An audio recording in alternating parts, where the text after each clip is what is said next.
All right, as Jennifer mentioned, I'm Caryn Owens. I'm out of the Air Quality Division and out of the Cadillac District office. And I handle all the ROP modifications, so any changes that need to be made to your ROP will come to me. But we'll get more advanced on how to do that and what types of changes need to be reported to me through here. She said it's not to amplify. Can everybody hear me? I will try to talk really loud. I might not be able to talk at the end, but so, but I don't know how many people were at the previous session for permit to installs, and I'll call it PTIs. We love acronyms here. So ROPs are renewable operating permits, and PTIs are permit to installs. I will use both of them interchangeably throughout this presentation, so I hope if you guys need any clarification, please let me know.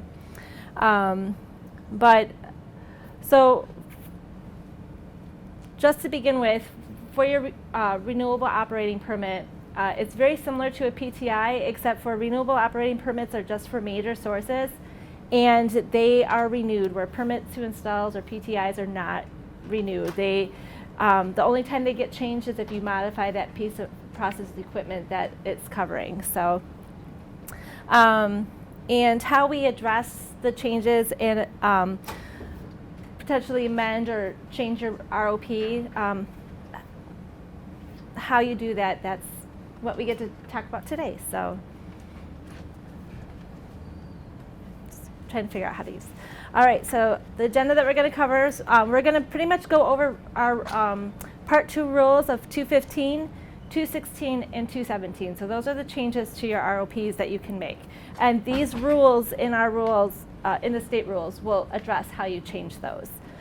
So Rule 215, notification of change.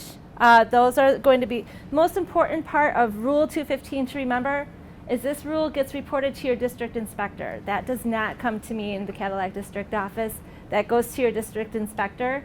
That's just going to be a change that you're making at the facility that doesn't have to reopen or touch your ROP at all. Rule 216 are going to be your amendments and modifications. Those are the ones that will get mailed to me. Those are, and those are the changes that I will make out of our office, and then let you review the changes. And then Rule 217, those are reopenings. That's something that the state is going to do. If we find that you need to make any change or find that we need to reopen it for a certain reason, then we will reopen it and notify you guys that way.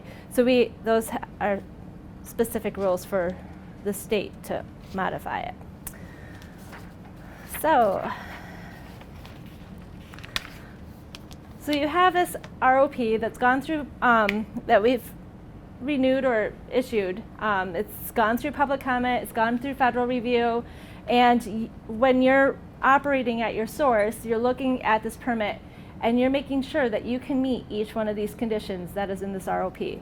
If you can't, for some reason, and it needs to be changed, how and when we do that are going to be based off of these rules. So how and when are entirely dependent on the nature of the change. So we're going to look at the changes. We'll look at this as a funnel. Oops, let me get my notes straightened out, sorry. So as you go down this, the up top of the funnel is going to be your changes that won't impact your ROP very much. But as you go down the funnel, the more restrictive the change is going to be, and the more impact to your renewable operating permit is going to make. So first we're going to cover Rule 215. Does anybody remember what the most important rule is for Rule 215? It works with your district inspector. Yep, correct. Yep, you send it to your district inspector. So there are going to be 4 sub-rules with Rule 215. So 215.1 is going to be for operational flexibility. And this affects permitted equipment, but there's no conditions in your ROP that is really going to change based off of this type of change. This one, you usually don't, I've never seen it since I've been at the state, but it is one of our rules that is, if it meets something for you guys, it is a rule that's in there to meet, or that you can notify us with. Rule 215.2 is going to be for emissions trading, and this is more for utility type companies that they have this permission for, and again, it's not one that's used very often. It's something that you definitely want to consider talking with your district inspector about if it's something you would like to use, to see if it's a notification that would require just paperwork to be submitted to us versus needing to get a permit to install. But definitely talk to your inspector if that's something you're thinking about changing up. And then we have Rule 215.3, which is your off-permit changes. This is going to be your most used notification to us. So this would be, an example of this would be like if you were to get a permit to install for a new piece of equipment, and that piece of equipment does not affect your ROP at all, you're allowed to submit a 215.3 notification to your inspector, just saying, hey, we installed this piece of equipment and we're going to operate under this piece of equipment until the renewal comes up, and then it will get rolled into your ROP at the time of renewal.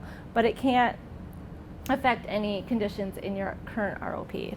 So, and then we have Rule 215.4, which is going to be your insignificant changes. These are mostly covers our Rule 212 exemptions. They're just minor things, and you don't even need to submit anything to us regarding if you make changes like that. Some of it might be like operation and maintenance for pieces of equipment that might be covered under an insignificant change. So you can go ahead and do that without having to report anything to us. So just an example of 215.3, like, so similar to what I mentioned earlier. It's an emission unit that was issued to your company, and it did not conflict with anything no requirements in your ROP. You're able to just go ahead and submit the notification of change to the district inspector and continue on your way. Another example would be is if you installed a piece of equipment that met one of our exemptions, 287C or Rule 290, those are exemptions that have reporting requirements. So technically, you need to cover those in your ROP, since you need to have your reporting requirements in your ROP. And you could operate under those exemptions until renewal, and then we'd get those emission units that were covered under the exemptions in your ROP at renewal time. So just also a special note that's a little confusing right now. We currently have a change in responsible official under Rule 216, which is amendments and modifications. But we actually request people currently to submit under Rule 215.3 to us as a notification, because the responsible official is not mentioned in the ROP document itself. So you don't need to submit a modification for that. So it'd be reported as a Rule 215 notification to us, and that it will be changing in our rules shortly. I think by the end of this week, Fingers crossed. maybe, it will actually go through where it's going to be covered under Rule 215.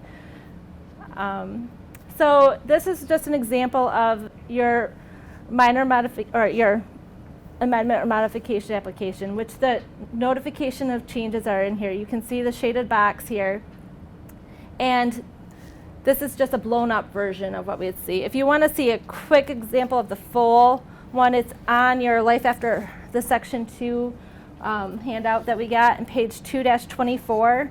That will show the whole in-depth portion of it. But you would just check which notification of change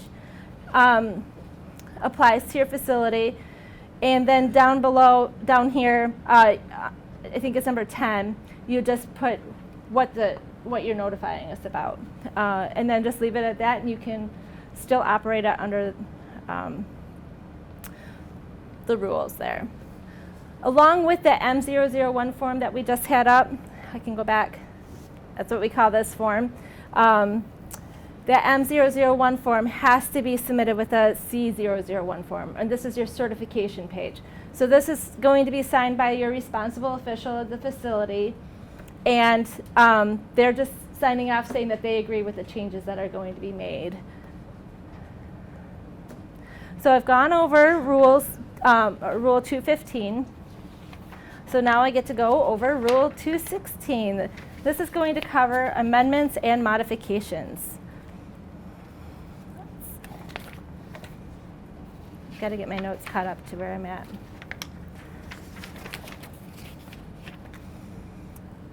So again, similar to the notifications, there's going to be 4 sub-rules with modifications. 216.1 covers your administrative amendments, and then Rule 216.2 covers your minor modifications. Those are going to be probably the most frequent modification type that you would submit if there's a change being made. Then Rule 216.3 is going to cover significant modifications, which are pretty in-depth, and we do not see very many of those, very rare type of modifications. And then also 216.4 covers state-only changes for modifications. So 216.1, your administrative amendments, there are 2 different types. There's easy ones and difficult ones. So 216.1a, Roman numeral 1 through 4, are just going to be your simple changes, like if a company changes names and you need to get that changed, or you've got typographical or typos in the ROP and you want to get those corrected. That can be done very simple through an administrative amendment. And then we have 216.1a5, and those are a lot more intrusive into your ROP, and that is what we call an enhanced PTI, and it would be a PTI that you've gotten for your facility, and it already has gone through public comment and EPA review. And once it's gone through that, you submit a 30-day notification letting us know that you're installing the piece of equipment, and then within 12 months of that trial operation of that new piece of equipment, we can go ahead and amend the ROP. So. And you submit that M001 form. So here's that M001 form I was talking about again. So here is where, if you had a administrative amendment that you wanted to report to us, that's where you would check those boxes associated with what's being changed. And again, administrative amendments get sent to the Cadillac District Office and they get mailed to me. In that C001 form would also need to be included with that as well. So just a couple examples. Again, like I said, this is the easy one. So 216.1a 1 through 4, if you have misspelled words or the company name changed, then you just submit that. And then I typically have these done within 45 days. These types of amendments do not need to go through EPA review. So once I make the change, I send it to the company, they agree with my changes, then that amendment is issued. So those are pretty quick to get through. And then you can tell for the next one, 216.1a5, these are a little bit more intrusive for your ROP. So in this example, the source that wanted to increase their emissions, which made them major for PSD, which PSD is prevention of significant deterioration, and that would cause that permit to install to go through public comment and EPA review. But that permit also contained all the necessary monitoring, record keeping, and reporting requirements, and so through that, you can submit an administrative amendment, and it would can get issued that way for your ROP. So, again, I'll go back. These types of permits or administrative amendments I typically do try to get them done within 45 days, and then the EPA will have a 45-day comment period as well. So they're a little bit different than the initial, the 216.1A, Roman numeral 1 through 4. These ones actually have to go through public or EPA comment, not public comment, sorry. So yeah, I've got 45 days, and then EPA would have 45 days to make their changes. And depending on my workload and also how many changes the company, it goes back and forth between the company and I. We try to shoot for that 90 days, but it might be give or take a little bit.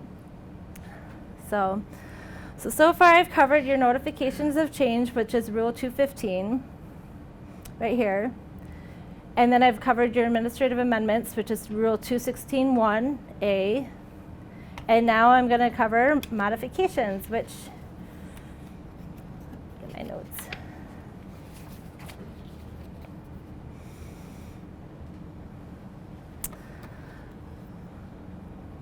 There's 3 different types of modifications that you can submit. So as I covered before, 216.2 is going to be your most frequent one used. 216.3 is significant modifications, and 216.4 are your state only. So those don't have, you're not changing any federal requirements in that, under that rule. It also should be noted that if you're going to be going through renewal pretty soon for your ROP, and you have an existing PTI out there that you want to operate, you can still submit it with your renewal application process or through the initial or the ROP renewal application process. But you'll also need to submit this M001 form if you want to operate it currently, so it can get added to your current ROP. And then, but if you don't need to use the new piece of equipment until later, at a later date, you can still have it go through renewal, and it would just, you'd be able to operate it once that renewal has been issued. So does that make sense? Sometimes that part gets missed with these types of forms. So just to be clear, when you obtain a PTI and you've got an ROP source, you're able to install that piece of equipment, but you are not allowed to operate that piece of equipment until you've submitted the minor modification application. So, these types. You do that at the same time as you submit the PTI? What do you mean by submit the PTI, I guess? So once the PTI has been issued, yep, you can, as soon as you receive that, yep. You can't operate. You can't operate it until you submit that application, until it's been received by air quality. So yeah, like if you know it's coming through, you can go ahead and submit it, yep. And but yeah, typically you wait till it's been issued just to make sure that it's issued. Well, you can't modify for something that's not issued. Right. So. No. And our permit staff generally send an email version of the permit when it's issued and follow up with a hard copy. So as soon as you get that email, you can submit your That's your Yes. minor mod request. Yep. And as soon as that's been submitted, then you can go ahead and make the change. Yep. And so, this a minor modification, you can use it with a PTI. So if you've received a PTI for your facility, you want to roll that in, you can submit it through a minor modification if it requires all the, or if it contains all the necessary monitoring, record keeping, and reporting requirements. But it also can be made if there's equipment that's been obsolete or dismantled, no longer used at the facility. If it's an obsolete condition, you can just submit a minor modification request in, and I can go ahead and remove that piece of equipment that's been dismantled. Also, if you make changes to like control equipment or something that's covered under one of our exemptions, you're able to make those changes in your ROP as well through the minor modification without having to get a permit to install issued first. I'll go back for a second. This type of a minor modification, again, I have 45 days technically to get my changes made. I'll usually have the district inspector review those changes to make sure they agree with them. Then I'll send it to the company as well for them to review, make sure they agree with the changes. And then once that's been done, EPA will have their comment period for 45 days as well. So typically, again, we try to shoot for that 90-day period to have these types of modifications completed by. So a minor modification is a lot of times we say is what it's not. It's defined by what it's not. So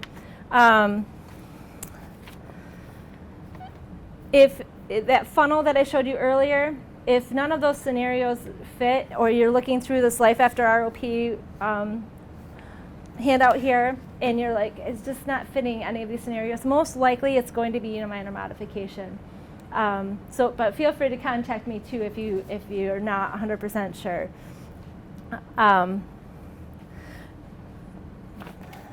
What's the next slide? All right, so just a couple examples from your ROP. So this first example, we'd say condition 3.1. I can point to it. You can see here there's a footnote 2, which that means that this condition originated from a permit to install, or PTI, and also the bolded UAR. But that footnote 2 means that's the best, easiest way to tell. So for me to be able to change that, it would have to go through the permit to install process first. You would have the permit modified, and then once that permit's been issued, then you can submit your minor modification to have that condition changed. So it's sort of like a two-step process in that case. But this 6.1, if you wanted to change this this condition at all, you can tell, one, there's no footnote by it, but also it's got the reference 213 on there, and that's from ROPs. That's a ROP rule. So that condition there, if you wanted to change it, make it a little bit more stringent, or modify the control a little bit, you'd have to make it equal or more stringent. But in that case, we would be able to change it just through a minor modification application. You would not have to go through permit to install to change that. So got little arrows, I think. Oops. Nope, they're not going to work. Yep. My notes have arrows. So again, here's one example of a company that wanted to add a booth to their existing coating line, and it was increasing their emissions, but it didn't make them subject to PSD or major modification, and meaning it didn't need to go through that permit to install, didn't have to go through public comment. And so once that permit goes through, it contains all the necessary monitoring, record keeping, and reporting conditions. So once that permit goes through, you can just submit your minor modification application, and we can get that rolled into your ROP. So the second and third example here, again, these two examples, you can just submit a minor modification application. You don't need to go through permits to install to get these removed or changed in your ROP. So, all right, now the fun one. Rule 216.3, significant modifications. As I said earlier, these we don't see them very often. Typically, if you want to use this condition, we'll have you submit a permit to install, get the conditions modified, and then roll it in as a minor modification, or an administrative amendment if that permit needs to go through public comment for any reason. This type of permit is similar to your initial ROP, like just starting from scratch for initial ROP. So it's a long process, typically 9 months to a year for it to go through, and it's a very special case. So just a couple examples here. A change in which would modify or add a synthetic minor limit, which is down here, this bottom one. That one, typically we would not do through the ROP process, and we would have you go through the permitting process, get a permit for that change, and either, again, submit it administrative amendment or minor modification. Involves major permit modifications. Technically, a lot of that can be handled through the administrative amendment type stuff. So I'm just trying to think of an example. Oh, one example where this might come into play with your facility is if you want to make a condition less stringent. So it wasn't derived out of a permit to install, and you wanted to make that condition less stringent, then sometimes you can do it through the significant modifications depending on how much you want to make it change. But again, it's going to be site specific, so definitely talk to your district inspector, and then feel free to call me if you guys have a scenario like that where we would need to discuss it first. So I'm not going to go through any more examples of this because it's so rare. Or maybe I was. We're going to skip over it because it's not really applicable. So I deleted it out of my other notes. So Rule 216.4, state-only modifications. Again, this is going to be a state-only one, so it's not going to be a federally enforceable rule. Typically, it's going to be, you're going to see it with a footnote 1, and I'll show you an example of that in a second. And also, it's going to use our, we call them underlying applicable requirements, or UARs is what we call them, and that's what's bolded after each condition of your, in the ROP. And those are going to be. Do these have to go through EP review? I'm not sure. I was going to say I don't think that they do because they're not federally enforceable. But I've had actually one of these but it's been changed to a minor mod because they had to change other conditions that they were rolling in, so it wasn't truly a state-only modification. What was that? Oh, okay. Sorry. But yeah, your rules 224, 225, 801, and 901. Those are going to be rules that have footnote 1s with them. And there's what I was just talking about. So here is, I just wanted to see if the arrows. So you can see the footnote 1s here, and then we've got the bolded UAR, or underlying applicable requirement, with the 901. So those ones, if you needed to make these changes, you don't have to worry about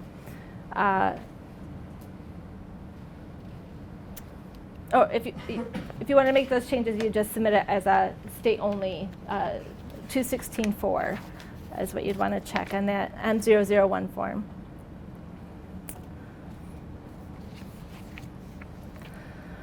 All right, Rule 217. Again, this is going to be what the state, when the state needs to reopen your ROPs. And we do not do this very often, but there are some special circumstances when we do need to open up your ROPs. And again, it's going to be similar to, it's going to mirror the initial issuance of an ROP. However, we can only make the changes that the reopening is for. So, and if we have to reopen your ROP for any reason, we have to give a 30-day written notice of why that we're reopening it and the reasons why we need to reopen it. We have done this recently. There's federal requirements, the Clean Air Interstate Rules. We call it CARE. Those they're now obsolete conditions, and they've been replaced with CSAPR, or cross-state air pollution rules, sorry. And so we needed to incorporate the CSAPR regulations into the ROP. So we did reopen some companies' ROPs to fix that. These types of permits we do, or these types of reopenings we do as quickly as possible. So they can get done pretty quick, but they do have to still go through public comment and EPA comment as well. In the near future, we're going to be reopening some other companies for the mercury air toxic standards, or we call them MATs. And we need to reopen since they need to show how they're going to comply with the MATs, those need to be included in the ROP. So we'll be reopening ROPs in the near future to incorporate the mercury air toxic standards in there of how they're going to comply with those. So this is what I've talked about. I've had the background of why changes are necessary in your ROPs within that 5-year timeline. And then we've covered your notifications under Rule 215. Those get submitted to your district inspector. And then we've covered your amendments and modifications under Rule 216. And then we also covered their reopenings as well. And that one's not on there. So if you need more information, you can definitely find it at michigan.gov/air. And if you search for air pollution control rules, that's going to give you our state rules, and that will have the Part 2 rules. If you want more clarification on that, you can find it there. We also have the Life After ROP workbook on there, which you have Section 2 for your handout. But this is a very helpful guide. It gives quick scenarios to see what might fit for your facility. And it's just a helpful process to walk through. So, and then it also has the M001 form or the C001 forms. It's got all of that with directions too of how to fill those out. Thank you.